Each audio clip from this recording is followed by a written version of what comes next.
اور قیامت کے فرضی دن کی گھڑی کو 1 سیکنڈ آگے بڑھا دیا گیا ہے۔ اس میں بتایا کہ انسانیت کے وجود کو لاحق خطرات دور کرنے کے لیے معنی خیز پیش رفت نہیں کی جا سکی، اس لیے گھڑی آگے بڑھائی جا رہی ہے۔ جس شخص کو اللہ گمراہ رہنے دے اس کو کوئی ہدایت دینے والا نہیں، اور وہ ان گمراہوں کو چھوڑے رکھتا ہے کہ اپنی سرکشی میں پڑے بہکتے رہیں۔ یہ لوگ تم سے قیامت کے بارے میں پوچھتے ہیں کہ اس کے واقع ہونے کا وقت کب ہے؟ کہہ دو کہ اس کا علم تو میرے پروردگار ہی کو ہے، وہی اسے اس کے وقت پر ظاہر کر دے گا۔ وہ آسمان اور زمین میں ایک بھاری بات ہوگی اور ناگہاں تم پر آ جائے گی۔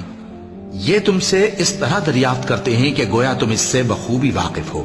کہو کہ اس کا علم تو اللہ ہی کو ہے، لیکن اکثر لوگ یہ نہیں جانتے۔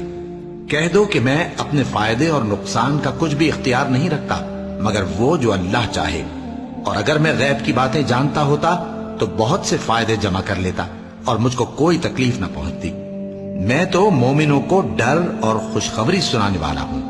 وہ اللہ ہی تو ہے جس نے تم کو ایک شخص سے پیدا کیا اور اس سے اس کا جوڑا بنایا تاکہ اس سے راحت حاصل کرے۔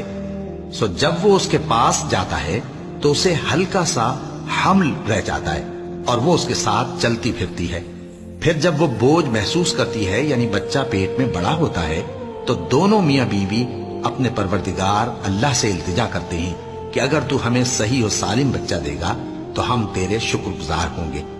پھر جب وہ ان کو صحیح و سالم بچہ دیتا ہے تو اس بچے میں جو وہ ان کو دیتا ہے اس کا شریک مقرر کرتے ہیں۔ سو جو شرک وہ کرتے ہیں اللہ کا رتبہ اس سے بلند ہے۔